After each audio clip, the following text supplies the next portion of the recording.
So I went ahead and purchased another M95 long rifle from World Tiger Imports. I always wanted to test out their hand select fee, and I figured with these at the time only being $149 that would be a good price to try it out. Just out of curiosity to see what I would get through a hand select. So the top rifle here was a hand select and the bottom rifle here was not. Both were purchased again for the $149 price. So it's the same listing. So go ahead and take a closer look and do a little comparison. So looking between the two, you can see the top rifle. The stock does look a bit better, a little cleaner, but that could just basically be cosmetic. As I clean the bottom one, might look better. Also notice that it doesn't look like it has the stamp here on the butt. I believe that's like an Ethiopian police stamp. Both look like the butt plates are in good shape, though the screws on the hand select are a little better. Moving down the rifles, you can see this has a bit more finish left, but it's pretty scratched up, whereas this one's more even. Looks like they were probably both wire wheeled. You can see the markings here from that wire wheel and the scratches in the finish here. You can see the bolt and the receiver here. It's got a lot of hardened grease, some wire wheel scratches. Whereas this one, looks a little better, though it's pretty worn with its finish. Unfortunately, the date's pretty hard to read on this one. Whereas this one, I can kind of make out that it's probably a 1913. Moving down the rifles, you can see this one has a complete rear sight, whereas this one's missing both the slider and the screw here at the end that holds the slider in. You can definitely see a difference in the stocks here. This stock definitely looks better than this one. This one's got a lot more dirt, storage dings. It does appear though that this top handguard is a different wood. It was either made in Ethiopia perhaps, or it was swapped out with another M95. So I'll have to take a look at that when I clean it. Usually the Ethiopian made ones are a little rougher. Got some chisel marks and everything. Looking at the bands, you can see there's pretty much no finish left on the top one. Could be some on the bottom, but that could just be hardened grease.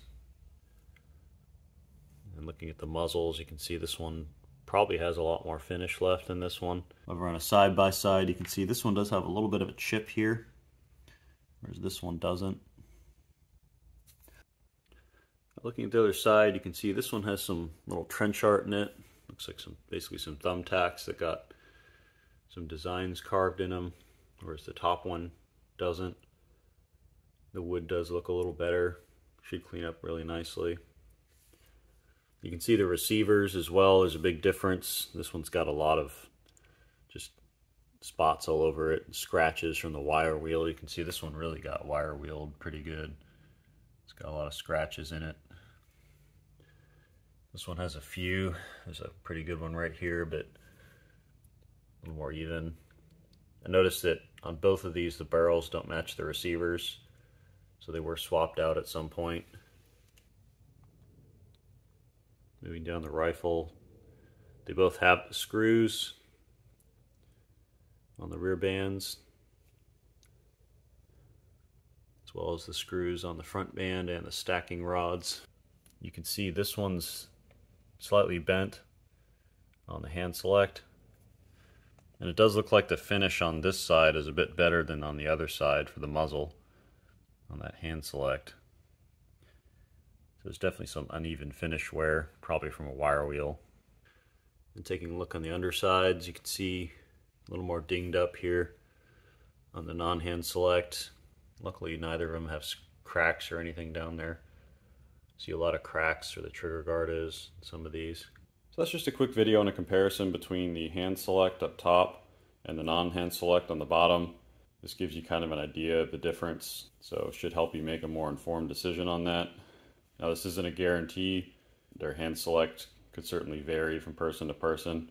So if you've done a hand select fee from World Tiger before and would like to give your experience in the comments, I'd appreciate it. Just help others watching the video get a bit more information about what to expect from that hand select. Overall, my assessment is that, for the price at the time, $150, getting the extra $100 hand select would be a pretty good idea if, say, you're only going to get maybe one or two of these.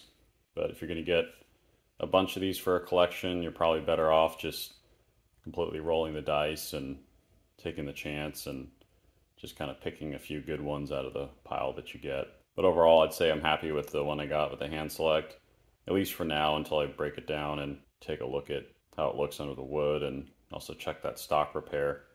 I have a feeling I might need to do a follow-up repair to that, but we'll certainly see. As far as the bores go, they're pretty much just caked in grease, so I won't be able to tell much for these. The top hand select model does have rifling in it, but beyond that, I can't really see much. It doesn't seem to eat bullets either on the muzzle, so I guess it'll just depend on how it cleans up. And the bottom one's basically just the whole bore is just full of grease and dirt and everything, so I'll have to see how that cleans up. I'll probably do a video on each of these rifles as I clean them up, just do one of those full cleanup videos so you can see how that process goes, see how they both turn out. If you have any questions about these rifles, feel free to drop in the comments. If you'd like to be alerted of some upcoming videos, feel free to sign up for alerts and subscribe. And as always, thank you for watching.